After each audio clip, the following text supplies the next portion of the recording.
that you put God first to ensure that you do not make the wrong decision. So every aspect of our life has unwritten laws.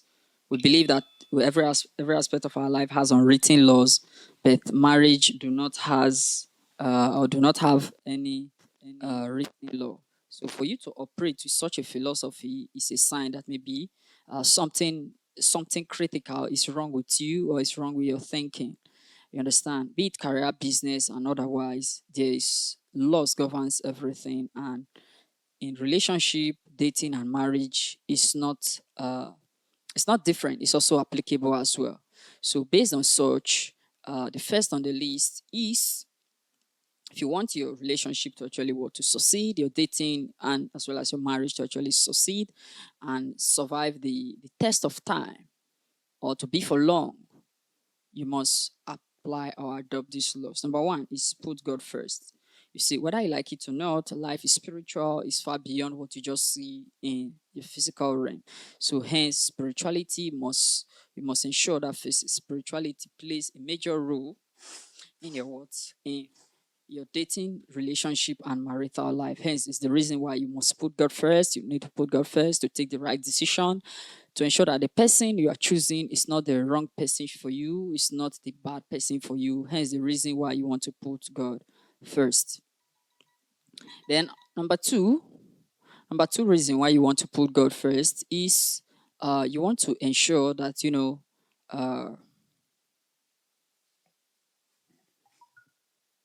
see, we want to ensure that after putting God first, now the second thing you want to do is to believe that the relationship.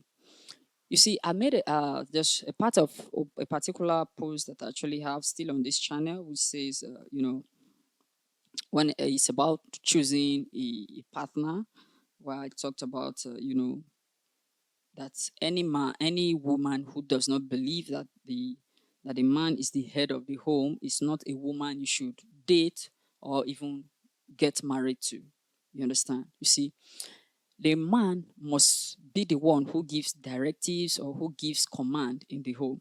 But then if you as a man, single man, or even a single lady, and you discover that the person you are choosing does not have the father being the one who is giving command in that particular home, it's a sign that you should not take such a situation or such relationship, shouldn't take it serious. You understand? Especially if the father is still alive, that's the father of that home is still alive. And the same thing is also applicable, that when you are now married, you should be the one taking charge or giving command, giving directives in the home. Now, we are not saying that the woman should just be an on-side looker or a bench warmer. No. There's a place where she needs to come in, maybe a place whereby the husband is not available or is not around, then she can act on behalf of the husband, act in decision or interest that will benefit both. She will act. It's also has to do with delegation or delegating authority to the woman to actually do that which will be for the good of the home and not just the man alone. You understand? You see, the man will not take any decision that will hurt his family, whether you like it or not. A man will protect his family, has more level of protection, more level of security over his family than any other person. So this is what you must actually put into cognizance, or you must put into consideration. Then number three law that you must actually understand is that as a man, you must be willing, you must see it as a default duty to love and care, as well as provide for your wife. You understand? So this is not something you should debate or something you should go and think about. It's a default rule that you should assume when it comes to when it comes to relationship, when it comes to marriage.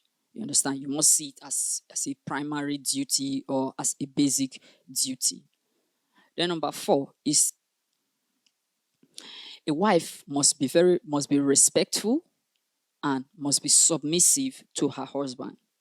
Now, if we come to the concept of dating, is a lady who is still in a relationship, whether in courtship or still dating stage, must be respectful. She may not necessarily be submissive, but if she is respectful to her man, there is every likely tendency, respect has a way of graduating into submission. You understand? Anyone you respect, you're most likely going to submit to that person easily. You understand? So whether you like it or not, there's a very subtle, very little difference between respect and submission.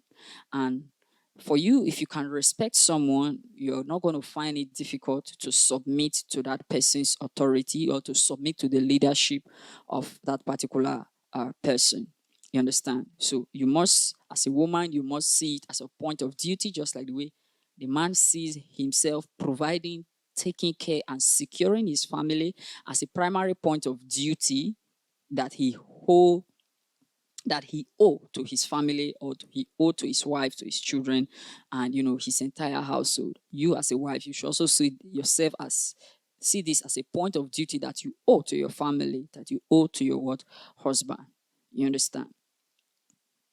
The law number 5 is that if you are somebody who intends to get married and you are greedy or you are selfish, you must learn, whether you are a man or you are a woman, you must learn to begin to contain this habit of yours, this habit of greed, or this habit of selfishness. Why? Because marriage has for you to be successfully married, you need to, or for you to stay successful in marriage, you need element of kindness, a lot of kindness, as well as a lot of selflessness. So you must learn to include others in your plan. Maybe at some time, even put others at first before you will have to put yourself.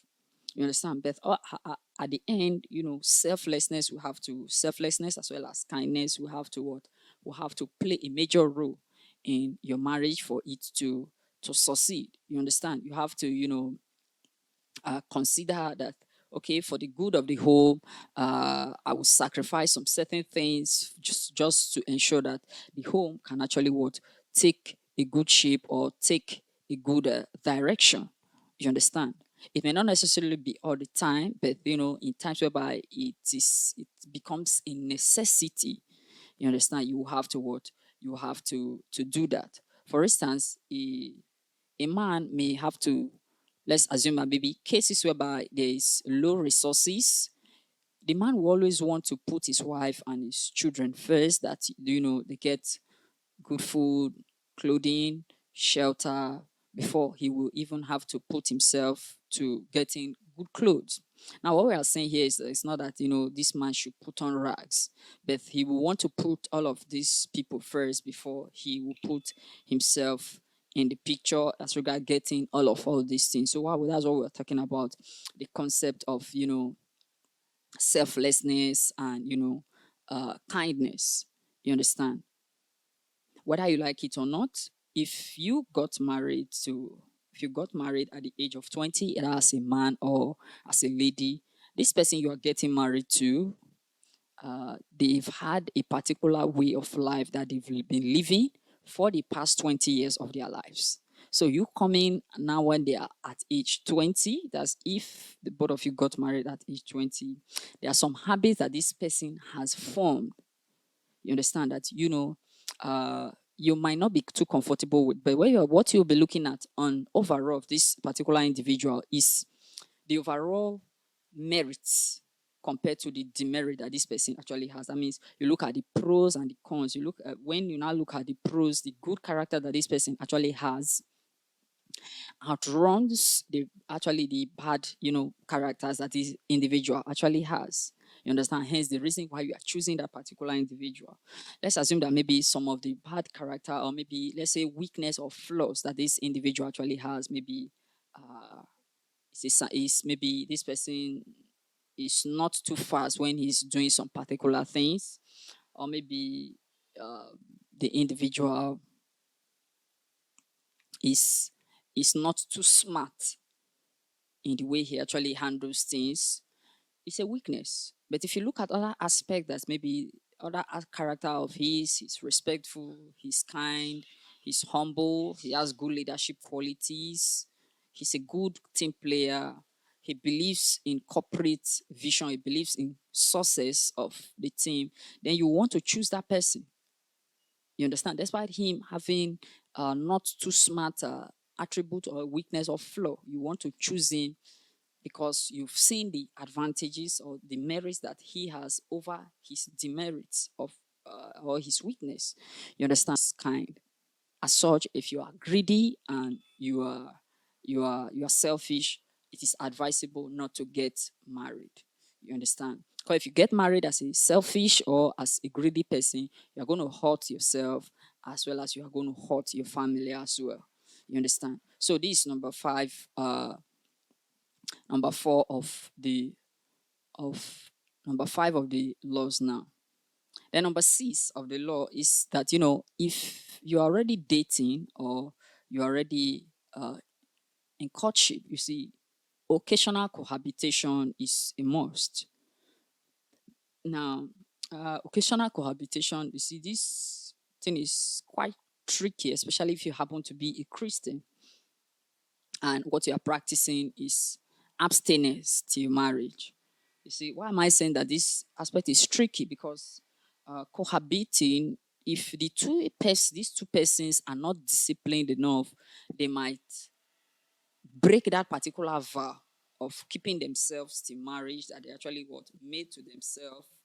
They might actually break it if they are not disciplined enough. So it's the reason why I said this aspect is very tricky. Hence, these people must have a kind of system that actually helps them to to actually checkmate themselves so as not to fall into temptation during the aspect of occasional cohabitation. Why is occasional cohabitation necessary? You see, whether or not whether you believe it or you do not believe it, there are some characters that some individuals are going to exhibit, and you would know that I might be able to live with this individual for a long time, or I might not be able to live with this individual for a long time.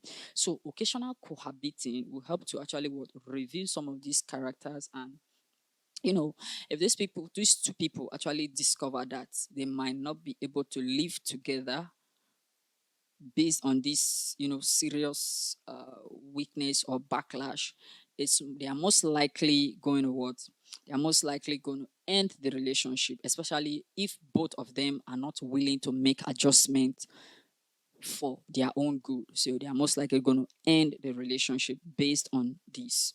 So it's the reason why I said occasional cohabitation is very important. You understand? And using law number one, which is putting God first, who actually in cases whereby there are minor crises, it will actually help you to actually he will help you to resolve things, know what to do and what not to do as regard resolving such crises. Then law number six is learn how to manage crisis among yourselves, even before you get married. You see, whether it is not angels that you are married to. You are married to a human. And this human, either your husband or your wife, is most likely going to offend you when you get married, when the both of you get married. And him or her offending you now, if you do not, the both of you do not have the maturity of proper crisis resolution on time before you got married, it's going to tell a lot of negativities about you. Your relationship, your marriage is going to suffer on the long run, and you have unnecessary issues which you're not supposed to have. So it's the reason why you need to learn crisis resolution early enough. So with such, you're already knowing that okay, this how these issues, this kind of scenario can be handled or it can be managed, and stuffs like that. Then when it now happens in the future, that, okay, this is how my man, this is how I can approach him when he's angry at me. Maybe I offended him. This is my woman, this is how I can actually approach him and resolve issues with him when I offend him. These are things that, actually gets him pissed off. These are the things he likes, stuff like that. So crisis resolution now makes your union even easier on the long run, because you know how to get by even after little backlash. Because whether you like it or not, there's no way, even if your marriage will last maybe even only 1 week, maybe you get married in just 1 week, the both of you are going to have issues, you are going to have misunderstandings. So learning all of this will help you to strengthen your relationship as well as your marriage on the long run. So we're dropping here this losses, crisis, and proper crisis resolution strategy or method. So do what to like this video. I'll continue this series sooner than later. This is the DEFISIL podcast, and I will talk